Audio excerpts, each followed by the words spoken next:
Captain Jake Morrison stood on the bridge of the U-E's Pathfinder, staring at the swirling purple clouds of the Kepler Nebula.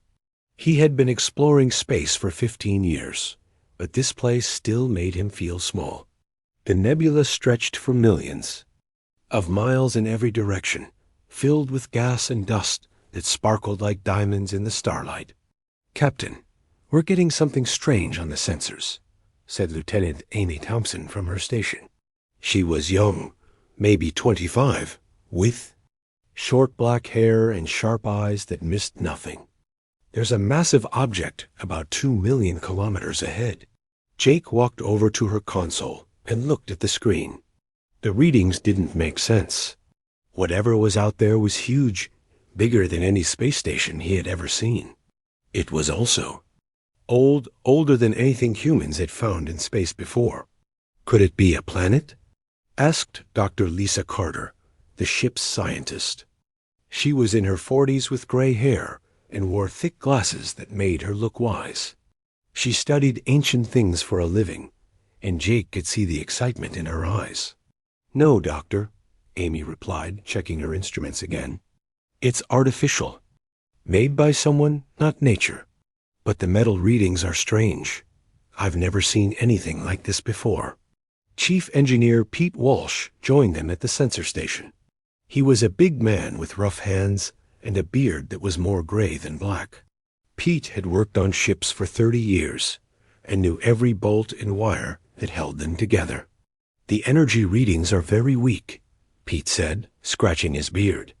"But there's definitely something alive in there. Deep inside, like a heartbeat." That's almost stopped. Jake felt his pulse quicken. In all his years of exploration, they had found ruins of dead civilizations, empty space stations, and broken ships.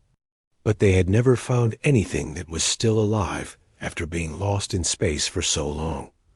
"How big is it exactly?" Jake asked. Amy typed commands into her computer. Numbers flashed on the screen. "It's approximately 50 kilometers long, Captain. Maybe 15 kilometers wide. That's 10 times bigger than our largest space cities back home."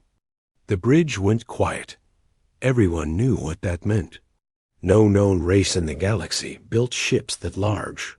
The biggest human ship was only 3 kilometers long. Even the powerful Zorathi Empire, which had ruled half the galaxy 1,000 years. Go never built anything close to this size. "Captain," Dr. Carter said quietly, "if my calculations are right, this ship has been drifting here for at least 2 million years, maybe longer. The way the stars have moved around it, the cosmic dust patterns, this thing is ancient." Jake looked at the main screen, which showed only empty space and purple nebula clouds. The ship was too far away to see with their eyes, but knowing it was there made the hair on his arm stand up. "Pete, what's our status?" Jake asked. "All systems running perfectly, Captain. We've got full power, life support is good, and the engines are ready if we need to move fast." Jake made his decision. "Amy, set course for that object. Half speed. I want us to approach carefully." "Captain," Dr. Carter said, "shouldn't we contact Earth first? Report what we've found. This could be the discovery of the century." Jake thought about it. Earth was 6 months away by the fastest communication signal. If they waited for orders, someone else might find this ship first. Besides, they were explorers. This was exactly what they had come to the nebula to find. "We'll send a message to Earth about our location," Jake said. "But we're going to investigate first. This is why we're out here." As the Pathfinder moved closer to the mysterious object, strange things began to happen. Lights that had been dead for millions of years started to flicker along the ancient ship's hull. Symbols that no human had ever seen began to glow with soft blue light. "Captain," Amy said, her voice filled with wonder, "it's like the ship knows we're coming. The energy readings are getting stronger." Dr. Carter was taking pictures and recording everything. "These symbols, Captain, they're not like anything in our databases. Not Sorathi, not crystalline, not any known language. Pete checked his instruments again. The power source is definitely waking up. Whatever runs that ship has been sleeping, and we just rang the doorbell. Jake stared at the growing shape on their main screen. The ancient ship was becoming visible. Now, a dark shadow against the purple nebula clouds. It was beautiful and terrifying at the same time. "All hands, this is the captain," Jake announced over the ship's communication system. "We have discovered what appears to be an ancient vessel of unknown origin. All departments should prepare for possible first contact procedures. This is not a drill." As the Pathfinder continued its approach, the ancient ship's lights grew brighter, welcoming them across the vast emptiness of space. Commander Ryan Kelly stood in the shuttle bay, checking his equipment one last time. He was a tall man with steady hands and calm eyes that never showed fear.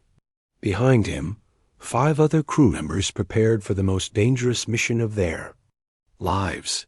"Remember, we don't know what's inside that ship," Ryan said to his team. "Stay together, watch each other's backs, and don't touch anything unless I give the order."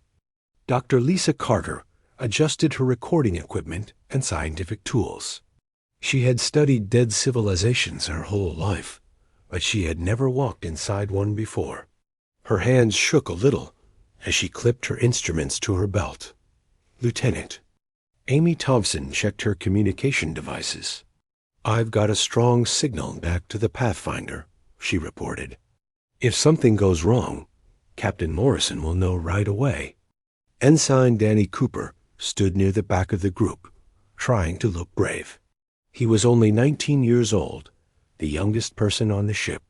His job was usually fixing broken pipes and cleaning air filters, but he had volunteered for this mission when others were too scared to go. "Cooper, why did you volunteer for this?" asked Sergeant Bill Hayes, the team's security officer. Bill was a tough soldier who had fought in 3 wars, and he couldn't understand why a maintenance worker wanted to come along. Danny shrugged his shoulders. "Someone has to go, and everyone else has families back home. I figured if something bad happens, at least I'm not leaving behind kids or a wife." Dr. Carter looked at the young man with new respect.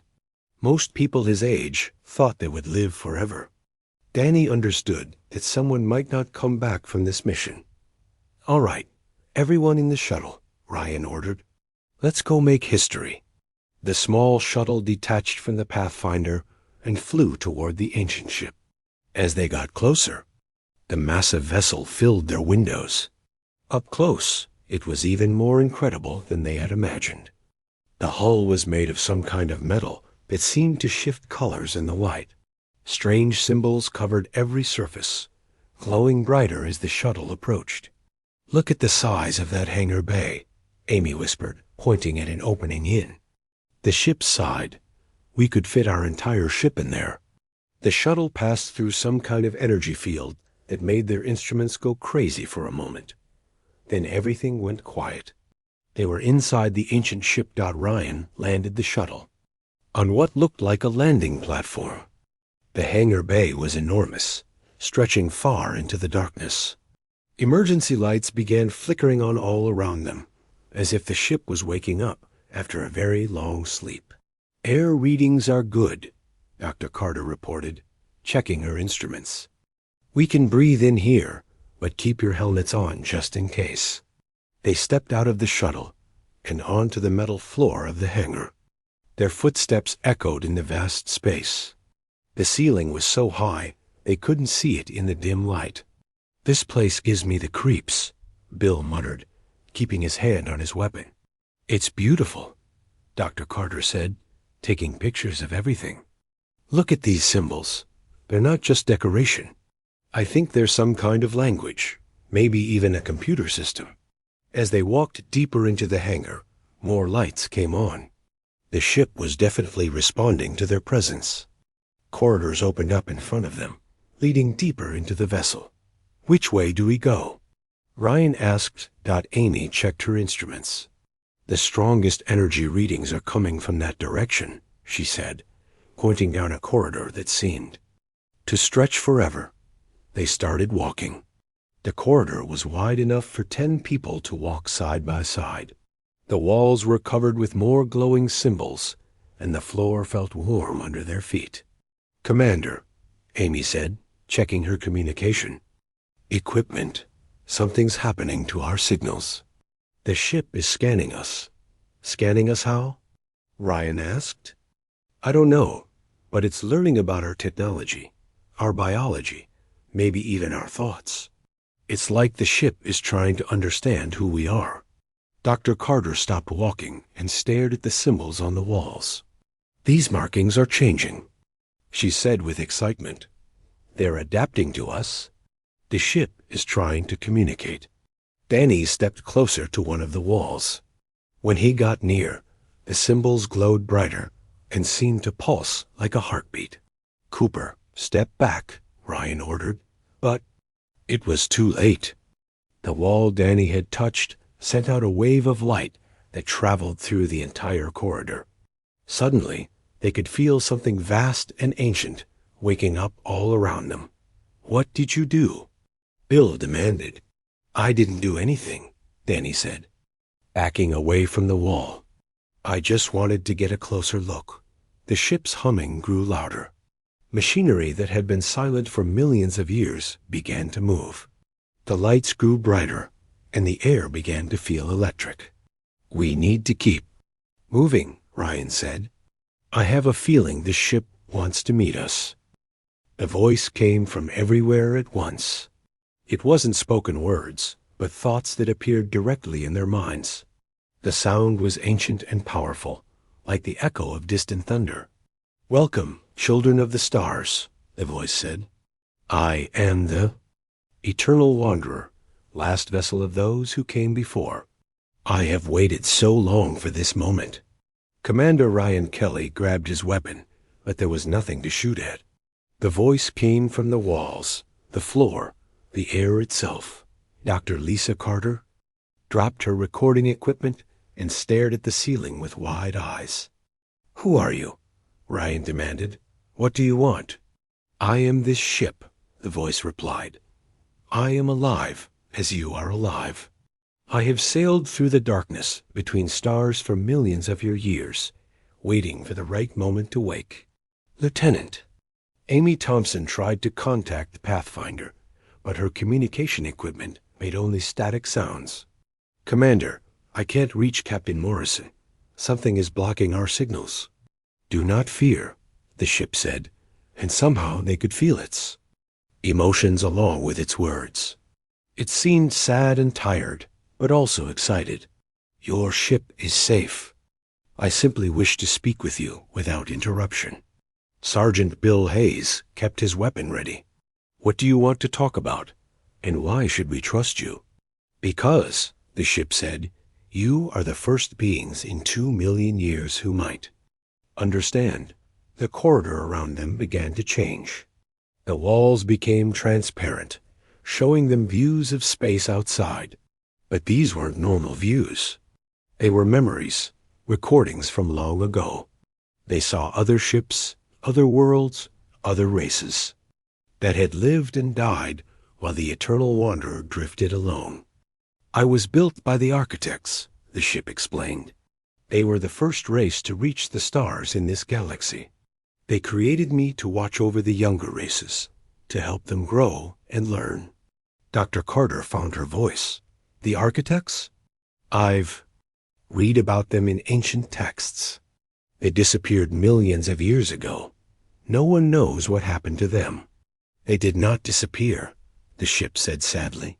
"They evolved beyond the need for physical bodies. They became something greater, something that exists in dimensions you cannot see. But before they left, they gave me a task." The images on the walls changed, showing great cities and vast empires rising and falling. They saw races of beings they had never imagined, some beautiful, some terrible, all reaching toward the stars. I was to watch over their children, the races they had helped to create. I was to guide them, teach them, and test them. But none of them passed the test. What test? Ryan asked. The ship's attention turned to young Danny Cooper, who had been standing quietly in the back of the group. Danny felt something strange, like warm sunlight on his face, even though they were deep inside the ancient vessel. The test is not one of strength or intelligence, the ship said. It is a test of character. The architects hoped that one day one of their children would grow to be worthy of their greatest gift. And what gift is that? Dr. Carter asked. The knowledge of how to build, not destroy. The wisdom to preserve, not consume. The strength to serve others, not rule them.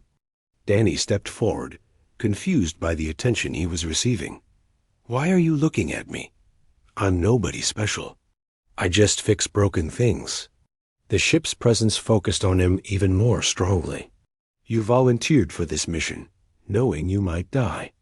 You have no family to mourn you, yet you chose to risk your life so that others with families could stay safe. Tell me, young human, why did you make this choice? Danny looked uncomfortable. It was the right thing to do. Someone had to come, and I figured it should be someone who wouldn't be missed as much. Wouldn't be missed, the ship repeated thoughtfully. You believe your life has less value than the lives of others? No, Danny said quickly. I just mean that if something happened to Dr. Carter, we'd lose all her knowledge. If something happened to Commander Kelly, the mission would fail. I'm just a maintenance worker. Anyone can do my job. The ship was quiet for a long moment. When it spoke again, its voice seemed filled with wonder. In all my millions of years, watching countless races rise and fall, I have never encountered a being who thought so little of himself while valuing others so highly. The architects bred this trait into all their children, but it has never manifested so purely. What are you talking about? Bill demanded. The kid's just being modest. No, the ship said. He is being something far more rare. He is being truly selfless. And that changes everything. The walls around them began to glow brighter, and they could feel the ship's excitement growing. I have found what I was looking for. The walls around them disappeared completely, replaced by endless space filled with stars and swirling galaxies. The boarding team found themselves standing on what looked like a platform floating in the middle of the universe. But they could still breathe and move normally. Do not fear, the Eternal Wanderer said. This is how I remember the past. I will show you the history of this galaxy, so you can understand what I have witnessed. The stars began to move, time flowing backward. Millions of years. They watched as great ships crossed the darkness between worlds, building the first space stations and colonies among the stars. These were the architects, the ship explained. They were the first to leave their home world and spread across a galaxy. They were wise and powerful, but they were also lonely, so they decided to create companions. The scene changed, showing the architects working on distant planets. They were tall beings made of light and energy, with no solid bodies. They moved like ghosts, touching the very building blocks of life itself. They found worlds with simple life forms, the ship continued. They guided evolution, helped these creatures develop intelligence and consciousness. They created hundreds of different races across thousands of worlds. Dr. Lisa Carter watched in amazement as the architects helped primitive beings discover fire, agriculture, and eventually space travel. They were gardeners, she whispered.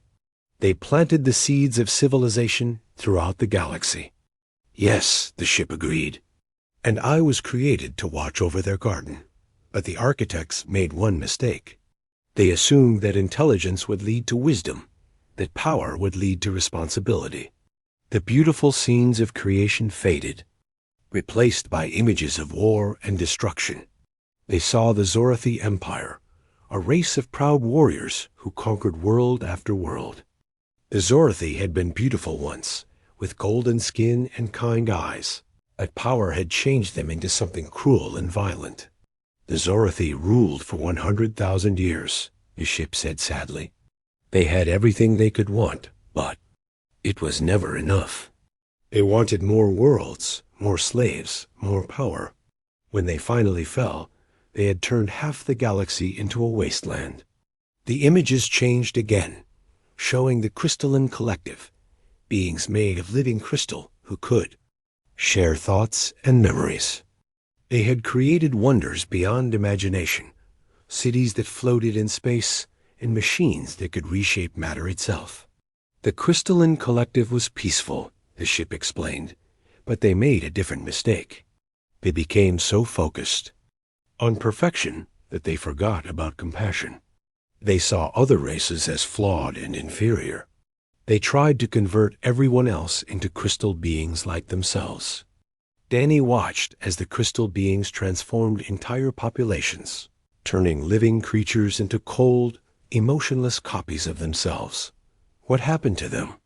They achieved their goal, the ship said. Everyone in their territory became perfect. Crystal beings. But perfection is not life. They stopped growing, stopped learning, stopped feeling. They became beautiful statues that could think, but could not truly live. More images flowed past them. The hive minds who consumed entire star systems to feed their endless hunger. The machine empire that replaced all biological life with robots. The transcendents who became so obsessed with spiritual growth that they abandoned the physical world entirely. Each race had great potential, the ship continued. Each one achieved incredible things, but they all failed the same test. They chose extremes. Power without wisdom, perfection without compassion, growth without preservation, spirit without body. Commander Ryan Kelly looked around at the endless display of rise and fall. What happened to the architects? Why didn't they stop this? They tried, the ship replied. They sent teachers, prophets, guides, but their children had to choose their own paths. The architects could not force wisdom upon them, and eventually the architects themselves evolved beyond physical existence. They became part of the cosmic energy that flows through all things. But they left you behind, Amy said.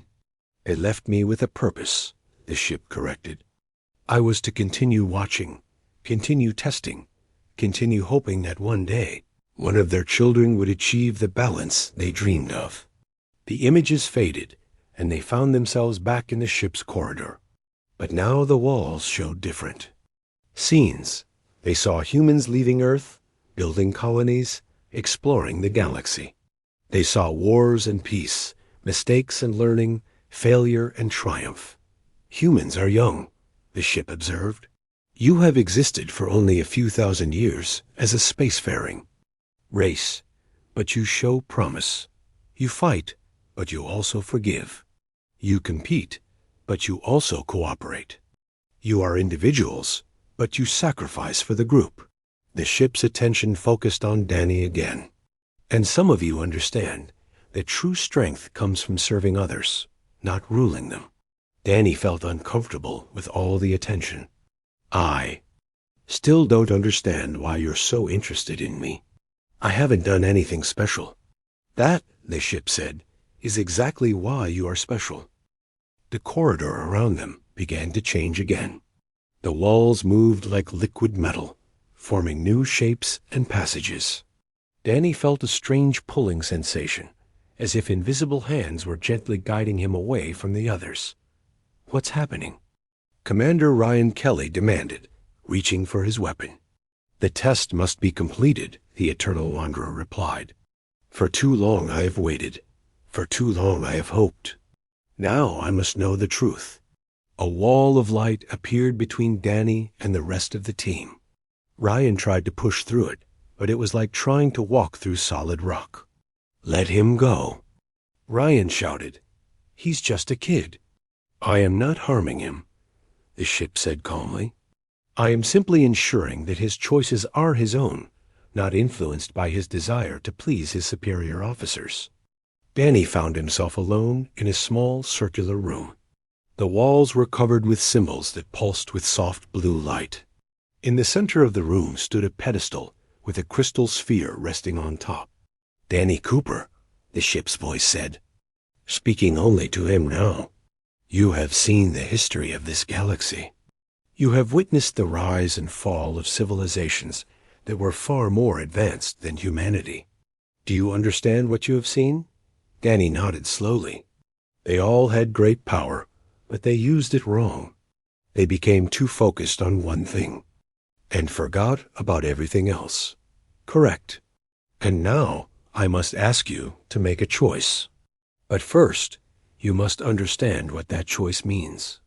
The crystal sphere began to glow, and Danny felt knowledge flowing into his mind. He saw the true power of the Eternal Wanderer. The ship didn't just carry weapons or technology. It carried the complete knowledge of the architects, the secrets, of how the galaxy was created, the ability to reshape matter and energy at will. "This ship contains the power to remake civilizations," the voice explained. "With this knowledge, humanity could become the rulers of the galaxy. You could build an empire that would last for millions of years. Your people would never know hunger, disease, or death." Danny felt the weight of that knowledge pressing down on him. He could see it all in his mind. Humans spreading across every world, every star system, all other races bowing down to human. Superiority. Earth becoming the center of a vast empire that would never fall. "But there is a price," the ship continued. "Power changes those who wield it. The Zorathi started as peaceful farmers. The Crystalline Collective began as artists and philosophers. The hive minds were once individual beings who cared for each other. Power corrupted them all. So what are you asking me to do?" Danny asked. "I am asking you to choose. Take this power and use it to make humanity great, or refuse it and let your species find their own path. But know this, if you take the power, you will be responsible for what humanity becomes. If you refuse it, you may be condemning your people to the same fate that befell so many others." Danny stared at the crystal sphere. Inside it, he could see swirling galaxies, infinite possibilities, the power to reshape reality itself. All he had to do was touch it, and it would be his. "Why me?" he asked. "Why not Commander Kelly or Dr. Carter? They're smarter than me, better leaders." "Because they would take the power," the ship replied simply. "Every leader I have tested, every genius, every hero, they all believed they could use this power wisely. They all believed they were different from those who came before. But you are the first being I have encountered who questions whether the power should be taken at all." Danny thought about his friends back on the Pathfinder. He thought about Captain Morrison, who had always treated him fairly despite his low rank. He thought about his parents on Earth, who had worked hard their whole lives to give him a better future. "If I take this power," Danny said slowly, "humanity might become great. But we might also become monsters. Yes. And if I don't take it, we'll have to face the galaxy's dangers on our own. We might fail. We might die out like so many other races. Also, yes." Danny closed his eyes and took a deep breath.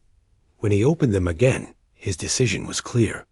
"I can't make this choice for all of humanity," he said. "It's not fair to decide the fate of billions of people just because I happen to be in the right place at the right time.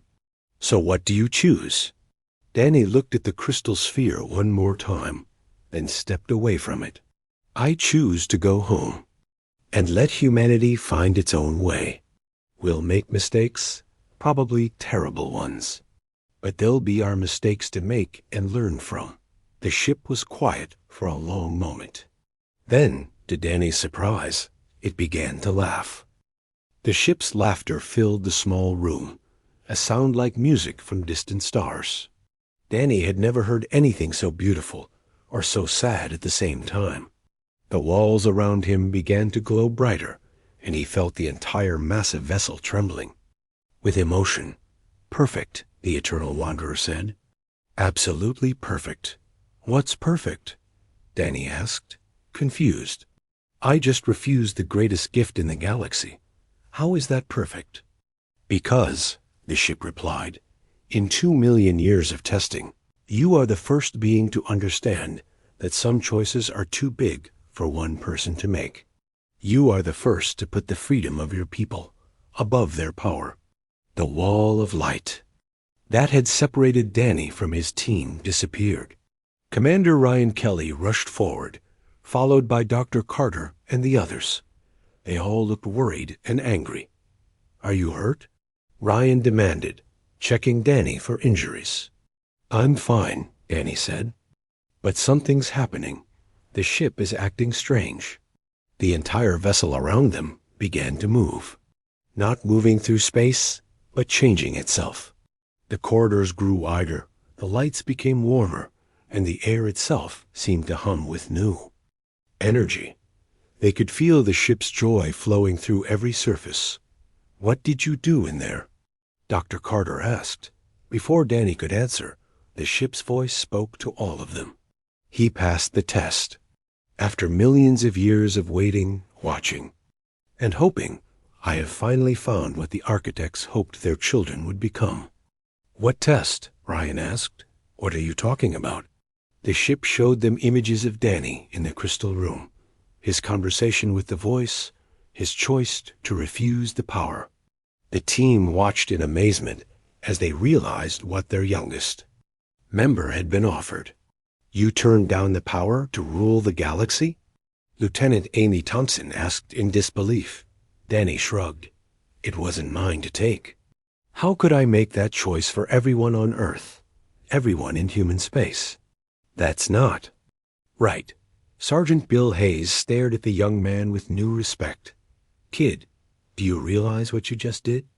I probably doomed humanity to struggle and suffer when we could have had it easy, Danny said sadly. No, the ship said firmly. You saved them. Every race that accepted the power I offered became something terrible.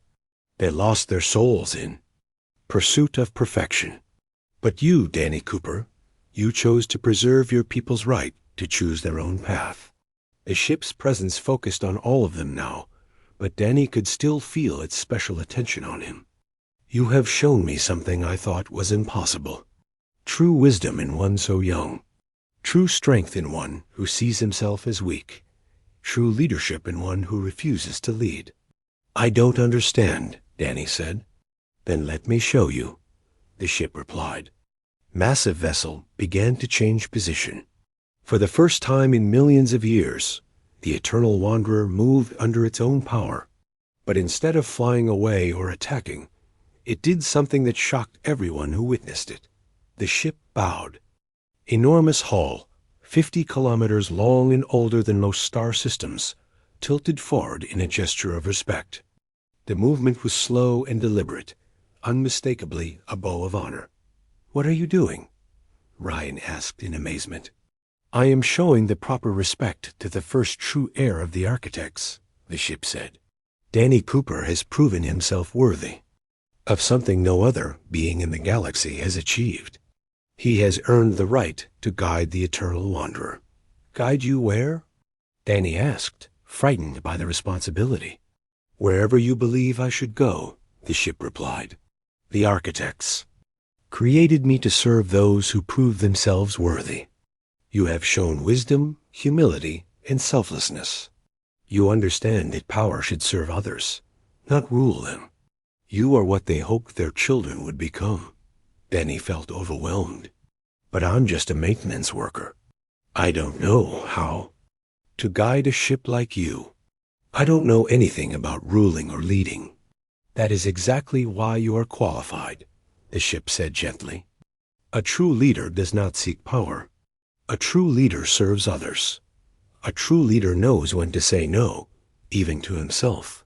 The ship's bow deepened, and Danny felt something change in the galaxy around them. Ancient systems that had been sleeping for eons began to wake up. Other ships, hidden in distant nebulae and forgotten star systems, received signals that their long wait was over. Throughout the galaxy, there are remnants of the architect's work, the ship explained. Hidden bases, sleeping. Guardians, weapons of incredible power. They have all been waiting for someone worthy to claim them. Today, that wait ends. I don't want weapons, Danny said quickly. I don't want to conquer anyone. I know, the ship said with satisfaction, and that is why you will receive them. Not to use for conquest, but to protect those who cannot protect themselves. The galaxy is vast and dangerous, Danny Cooper. It needs guardians, not conquerors. As the ancient ship completed its bow, Danny realized that his life had changed forever. He was no longer just a young maintenance worker from Earth. He had become something he never wanted to be, but was destined to become. He had become hope. 6 months later, Danny Cooper stood on the bridge of the Eternal Wanderer, looking out at the stars. The ancient ship had taught him so much, but he still felt like the same 19-year-old maintenance worker from Ohio. The only difference was that now the fate of the galaxy rested on his shoulders. Danny, came Captain Morrison's voice through the communication system. We're receiving reports from all over human space. Ships appearing out of nowhere, offering help to colonies under attack. The news networks are calling it a miracle. Danny smiled. The Eternal Wanderer had awakened its sleeping sister ships throughout the galaxy. Ancient vessels that had waited millions of years were now active again, protecting innocent people from pirates, raiders, and worse threats. How are the other governments reacting? Danny asked. The Terran Council wants to meet with you, Captain Morrison replied. They're calling you the most important human in history. They want you to come back to Earth and lead humanity into a new age. And what did you tell them? I told them you'd think about it, Morrison said with a chuckle. But I also told them that the Danny Cooper I know would probably say no. Danny looked around the bridge of the Eternal Wanderer. Dr. Carter was working at a science station, studying data about ancient civilizations. Commander Kelly was reviewing patrol reports from the awakened ships. Lieutenant Thompson was coordinating rescue missions across 3 star systems. They had all chosen to stay with Danny instead of returning to their normal lives. When he had asked them why, Dr. Carter had said it simply, because you're going to need friends who remember that you're just Danny, not some cosmic savior. Ship, Danny said to the Eternal Wanderer, what do you think I should do about the Terran Council? The choice is yours, as always, the ship replied. But remember what you have learned. Power corrupts, and titles change people. You are valuable, because you see yourself as ordinary. Danny nodded. He had made his decision weeks ago, but hearing it from the ship confirmed his thinking. Captain Morrison, Danny said into the communicator, please tell the Terran Council that I'm honored by their offer, but I must decline. I'm not a leader or a politician. I'm just someone who wants to help people. They're not going to like that answer, Morrison warned. Then they don't understand why the ship chose me, Danny replied. Over the past months, Danny had learned that his role wasn't to rule or command. It was to guide and protect. The awakened ships responded to his requests, but they also acted on their own to help anyone in need. They had saved dozens of colonies from attack, rescued ships lost in space, and even helped with natural disasters on remote worlds. Danny, Dr. Carter called from her station. We're receiving a distress signal from the edge of the galaxy. A human colony ship is under attack by something the computer doesn't recognize. Danny felt his heart rate increase. This was what he had trained for over the past months. How long to get there? At maximum speed, 6 hours, the ship replied. Then let's go, Danny said, and signal the other ships in the area. If someone needs help, we help them. As the Eternal Wanderer jumped to faster-than-light speed, Danny thought about how much had changed. The galaxy was still dangerous, still full of threats and mysteries. But now it also had guardians who chose to protect rather than conquer. Danny, Lieutenant Thompson said, The colony ship is transmitting their gratitude. They say they've heard stories about the phantom ships that appear to help people in trouble. They're calling us the Ghost Fleet. Ghost Fleet, Annie repeated. I like that. We help people and then disappear back into space. No glory, no recognition, just doing what's right. You know, Commander Kelly said, when this all started, I thought you were just a kid who got lucky. Now I think you might be the smartest person I've ever met. Danny laughed. I'm not smart, Commander. I just remember what my mother taught me when I was little. She said that the best way to be important is to make other people's lives better. Wise woman, the ship commented. She was, Danny agreed. She would have liked you, ship. You're trying to make everyone's lives better. 2. As they raced through space toward people who needed their help, Danny felt a sense of peace he had never known before. He wasn't the ruler of the galaxy or the leader of humanity. He was something better. He was a guardian, a protector, a friend, to anyone who needed one. The galaxy's oldest ship had awakened and chosen to bow to a human. But that human had chosen something even more remarkable. He had chosen to remain humble, to serve others, and to prove that the greatest power in the universe was the power to help Dot in the vast darkness between the stars. Hope traveled at the speed of light, carried by ships older than memory and guided by the wisdom of a young man who understood that true strength came from lifting others up, not putting them down.